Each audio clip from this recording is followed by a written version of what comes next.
defend my integrity, even if it costs me my life. Former Special Prosecutor Martin Amidu fights back, cautioning that the so-called responses will only push him to spew unpalatable truths, adding he shouldn't be blamed when that happens.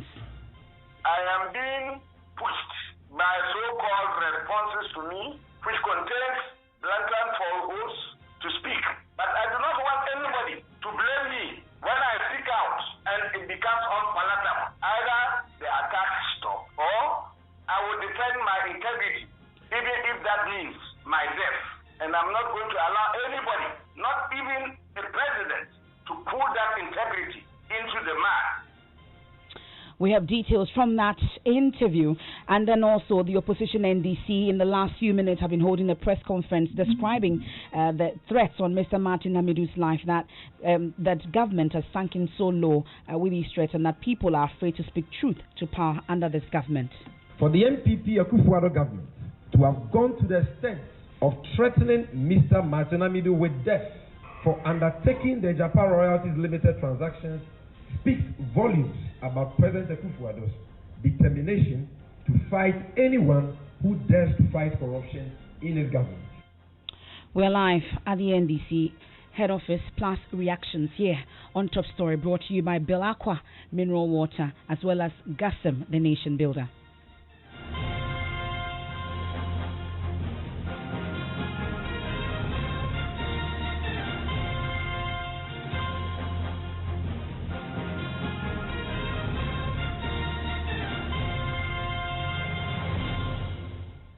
This evening, the former Special Prosecutor Martin Amidu is fighting back what he says are attacks on his person following his resignation this week as Special Prosecutor. He is tonight warning that the repercussions could be dire if the mudslinging against his hard-won reputation is not stopped, adding that even if it costs him his life, he would defend his integrity. Mr. Amidu resigned this week, citing frustrations, interference, and attempts to turn him into a poodle by the president as reasons for his resignation. Now, these claims have since been vehemently rejected by the government in a 14-point response.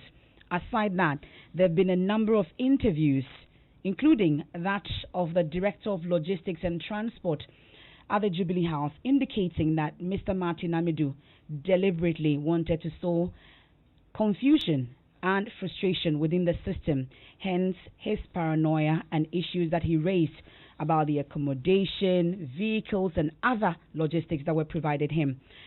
After that, we've also heard an interview where the Asin Central MP, Kennedy Ejapong, on the Seat Show on Net2 TV last night, mentioned, amongst others, that the former Special Prosecutor has a medical problem, for which reason he should not have been appointed. Now, Mr. Martin Amidu, in an interview that he provided us with Umaru Sanda of City FM, he gave us a copy of that interview earlier in the day today. He's also issued a statement, adding a copy of that subsequently. But let's first listen to him respond directly to the claims that he had been to Germany for some medical attention. Listen to his response to that. Oh, the allegation is coming from an incredible source, a person who has lost all credibility as far as truth is concerned. I mean, Kennedy Ejapong is known in Ghana as somebody who speaks lies at any person of integrity who tries to fight corruption. So I am not surprised that he will stoop that low, to make accusations without any foundation in fact or in truth. I have never been to Germany on any occasion. For a medical checkup. I don't know any German hospital or any German clinic, and therefore his allegations are false. He said that this he has documents on me having gone for medical treatment in Germany. He should produce them because my passports are available. I have not been to Germany. Indeed, I don't know Germany, let alone to go for a medical treatment. The whole of my journey from the TNDC in 83 to when I left office on the 19th, I did not have the opportunity opportunity to visit Germany, let alone to visit a medical facility. He talks about Mahama Ayariga having had this information before your vetting, but was impressed upon by John Mahama. Mahama Ayariga is my son, who, incidentally, I had to lead an investigation again because of public duty. Mahama Ayariga will tell the public that he holds no medical record on me having visited Germany. And I do not think that the attribution to Mahama Ayariga is true, because Mahama Ayariga will never, and I repeat, never make such false allegations against me as his father. He would have been ostracized by the chiefs and people of the Kusao traditional area for such a blatant lie. And I challenge him to get Mahama Ayariga on the phone to confirm that he had documents proving that I had been to Germany for any type of treatment whatsoever. What would you do to him? Is the person who asked Mahama Ayariga not to publicize those documents. President Mahama is alive, he's not dead. He should speak to it. I don't know why a simple matter of a Japan Royalties Limited transaction, over which I conducted an anti-corruption assessment under law, should lead to all these lies being told about me. Yesterday it was that I used an office speak up to be panicked. I've never had a farm in my life. I've never entered an office pickup in my life. I had my own pickup, and I never farmed with it. I had my own Camry, brand new. It's now only 500 kilometers because I have to use government car and abandon it. The wires were eaten by mice. Just last week, I sent it to Gamot, and they put it in proper shape and repair. So what is all this lies? Simply because somebody has performed a professional duty and responsibility. That's Mr. Martin Amidu speaking directly to claims about him going to Germany for medical attention, amongst others. Well, he goes on to also speak about people or the so-called responses, and that will push him to put out some unpalatable truth. And that when that happens, no one should blame him for it. He also goes on to talk about the attacks on his person. We'll come to the issues about security shortly, but listen to him on that. Please, I have said since I left office that I was not going to give any press interview about my resignation. I was not going to talk to the press. I am being pushed by so-called responses to me, which contains blatant falsehoods, to speak. But I do not want anybody to blame me when I speak out and it becomes unpalatable. So, either the attack stop, or I will defend my integrity, even if that means my death. It is something I want by dint of hard work from the PNDC to date. And I'm not going to allow anybody, not even a president, to pull that integrity into the mud. Why do you think a sitting MP would make these statements against you, a sitting MP from the incumbent party? And what will you do to him now that you are challenging these claims that he has made? That sitting MP has a character of assassinating every responsible person's character, including judges of the Superior Court. So why would anybody give him credibility? But you see, he has enough money. He owns a radio station, TV station, and all those things. I am a poor man who has tried to lead a straight and narrow life and crusaded against corruption without asking for payment. So, he will try to destroy me. You know, anybody who tries corruption. She must be aware from the beginning that corruption will fight back. And all that is going on is corruption fighting back and they're demonstrating that the whole rhetoric about fighting corruption was mere rhetoric. The time for reckoning has come. And nobody should push me. I repeat, nobody should push me.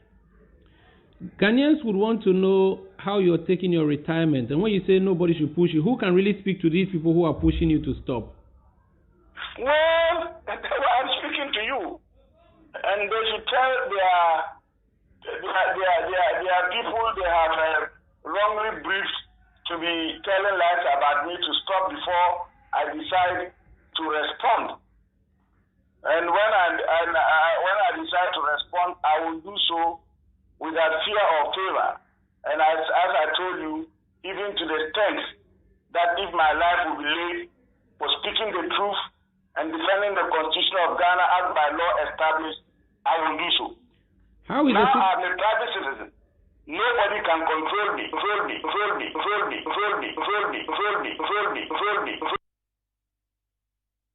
We apologize for that, but we'll get into the other parts of that interview shortly. So he's also been speaking about how he's been threatened, his life has been threatened, and that there have been threats. He's picked up intelligence of armed robbery, burglary, bugging of his home, and that he's even taken steps to call the National Security Minister, but was unable to reach him, and that he would, he was able to reach a former National Security official to also reach Mr. Kandapa to provide some form of security, and also goes on to say that the president should be held responsible for anything that happens to him, and that he's responsible for his safety to a large extent, he says. But we'll hear that portion of that interview shortly. But as a follow-up statement, that's not all.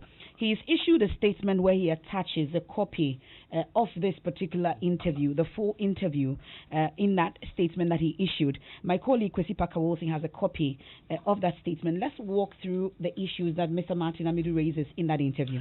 So, in that statement, two quick issues he raised. The first paragraph of the statement talks about an attack on his integrity, and which he says is being led by the president of Ghana, Nana Addo Dankwa-Akufo-Addo. And again, the second, third, and fourth paragraph seeks to set the record straight with regards to his medical records in Germany. So I want to read verbatim now. It says that the concerted efforts led by the president of Ghana and his government to discredit my integrity for producing a professional report on the analysis of the risk of the prevention of corruption and anti-corruption assessment is bound to fail, because the Ghanaian of 2020 is not the Ghanaian of 2016 who believed the mere rhetoric of fighting corruption.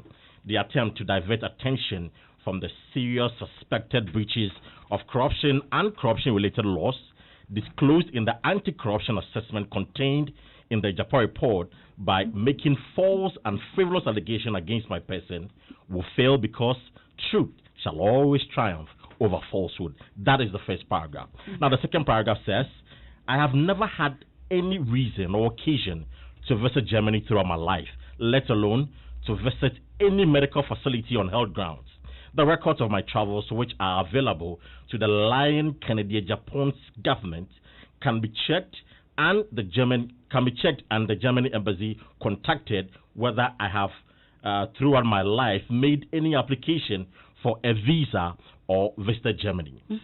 It goes on to say, I was therefore shocked when my attention was called by a reporter from City FM, as you mentioned, to one of the usual false allegations typical of the unstable Kennedy Japan, published on Ghana Web today, 19th November 2020.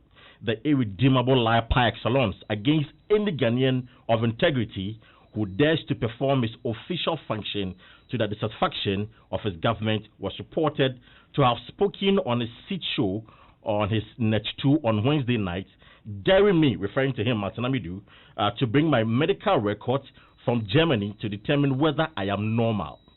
The unrepentant liar attributed to my son, Mahama Yarga, whom I was painfully compelled to investigate in the course of my duty in my former position as the special prosecutor, the falsehood that, and this is in quotes, Ayaga was going to take him on to produce his medical records and explain why he went to Germany.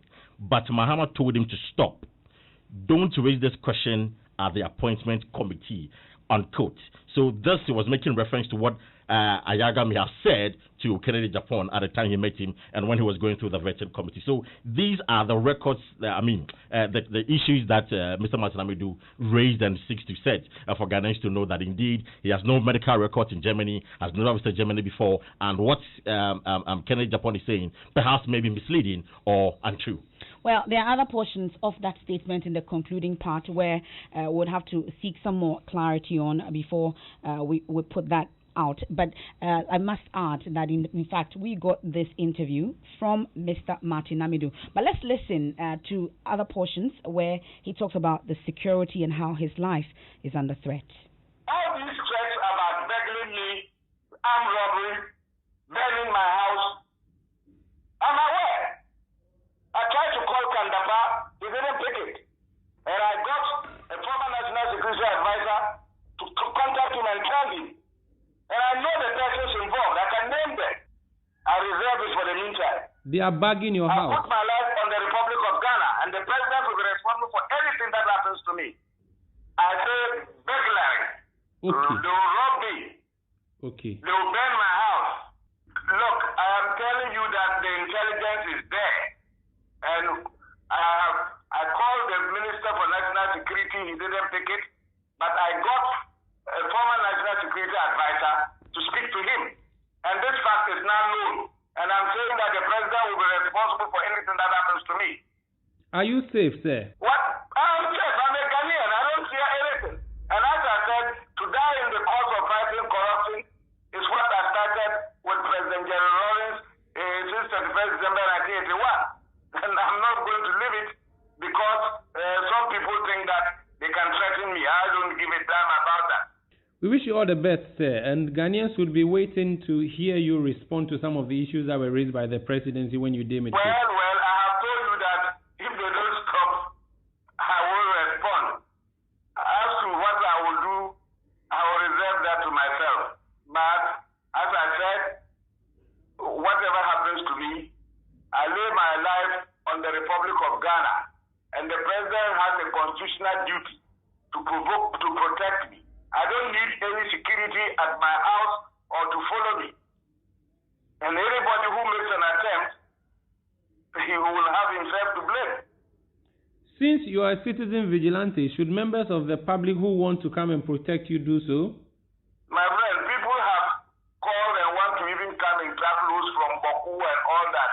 And I've told them that these are all, what they are hearing, they are not true. Because as a citizen of Ghana, I'm entitled to say my mind and defend the Constitution.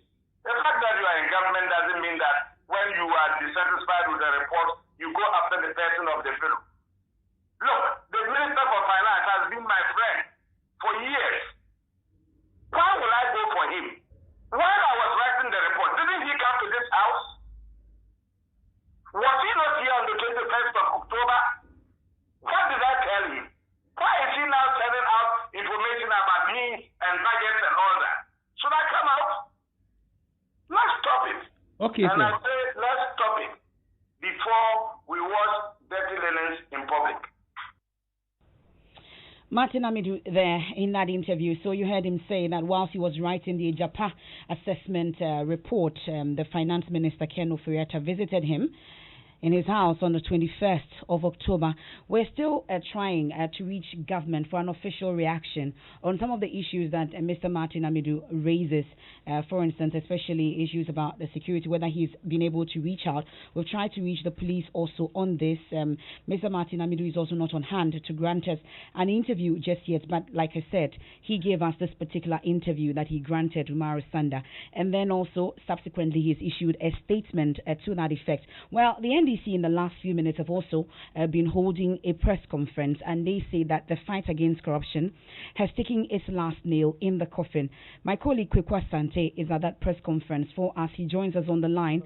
Kweku, bring us up to speed on what exactly the NDC has been saying when it comes to Mr. Martin Amidu.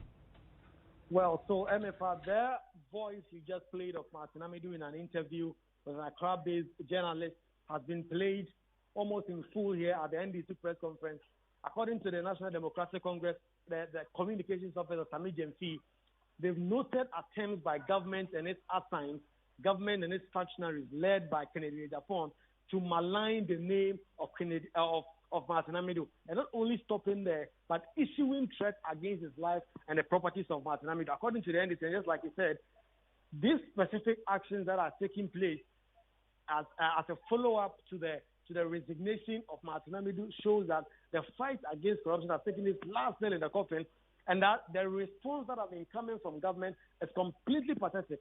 But according to Sami Jemfi, for them, they've always seen this coming because this government has always taken the stance of trying to silence voices that are critical against them. And so they are saying that they think that corruption has prevailed over Martin Amidu, and that the certain portrayal of the president, Nana Akufo-Addo, as incorruptible is fraud, and that President Akufo-Addo is a walking contradiction that has no genuine effort at fighting corruption. Emefa. The fight against corruption has been lost. It's an understatement. Today, every critical voice of dissent that dares to talk about the unprecedented corruption under this government has been suppressed. For the MPP Akufo-Addo government to have gone to the extent of threatening Mr. Martin Amidu with death for undertaking the Japan Royalties Limited Transactions Anti-Corruption Assessment speaks volumes about President Akufo-Addo's determination to fight anyone who dares to fight corruption in his government. The NDC has been alarmed and appalled by revelations by Martin Amidu about threats of robbery, threats of arson, and threats of death. Well, Kweku Asante is still with us from the NDC's headquarters, where that press conference is currently underway. Now, Kweku, there have also been talk about government's attempt to confuse the issues with that response. That's according to the NDC. What exactly have they been saying? Hello, can you come again? I'm saying that the NDC have also been describing a government response to Mr. Martin Amidu's concerns that is a pathetic attempt at confusing the issues. What exactly are the issues? Well, so according to the National Communication Officer of the NDC, Sami Jemfi, these specific attempts that have been made on the life of Martin Amidu and those specific allegations that have come against him are things that they've taken notice of, and they're actually warning government to stay off Martin Amidu. They've been saying that although they disagree with Martin Amidu, and listeners will recall that Martin Amidu is not necessarily a friend of the NDC, particularly since he was dismissed from office by the Atamils administration in 2012, which was also an election year. He has been writing epistles after the other, criticizing the NDC and particularly their leader, John Dramani Mahama, as a corrupt person. And so he's been doing so. But the NDC has been saying that in spite of all these specific challenges they have with Martin Amidu, in spite of all these differences and disagreements they have with Martin Amidu, they've never made threats of death, threats to burn down the properties of Martin Amidu. They've never done that. And so for government to be doing that, they are squarely and completely against that, and they are warning that should anything happen to Martin Amidu, they are going to put that blame squarely on their feet at the doorstep of the presidency, just like Martin Amidu himself has said. But the NDC is still demanding that the specific investigation that Martin Amidu conducted, for which reason he cites as one of the reasons why he is resigning, some of these issues must still be revisited, and they are not at all going to be taken about by the kind of diversionary tactics that the government wants to put in place to be able to take away the kind of damning revelations that Martin Amidu made in his report. And so they are urging Martin Amidu to stay on. They are actually urging him to come out and speak more instead of staying back and threatening that if they continue coming at him, he will reveal certain things about them. So according to the NDC, the life of Martin Amidu must be preserved, and government must do all it can to preserve Martin Amidu's life. So on that particular note, for instance, the issue about his life being preserved and all, did they say specifically what they expect government to do in that regard? Hello? Hello, Kweku. I'm asking about the issue of preserving Mr. Martin Amidu's life. Did the NDC say specifically what the expectations are in that regard? Well, so the NDC is asking that the National Security Minister fix his phone. And that is an allusion where people who've been listening to Martin Amidu will remember that Martin Amidu has been making specific statements that the National Security Minister, Honorable Kandapa, has not been taking his course to, as it were, complain and make a report about some of these threats on his life to them. But the NDC has not necessarily been specifically making a case that these are specific actions that they are going to take. But, of course, some agency has been making certain allusions to the fact that even though they disagree with Martin Amidu, they think that his life must be preserved. And although they are not going to make specific demands of government now, they want that at the barest minimum, Martin Amidu's life must be protected, and that no one in this country should speak out against what they think are the ills of government and have their lives threatened and have threats against their property. That's my colleague Kwekwa Sante bringing us up to speed on that press conference currently underway, being held by the NDC and the NDC headquarters.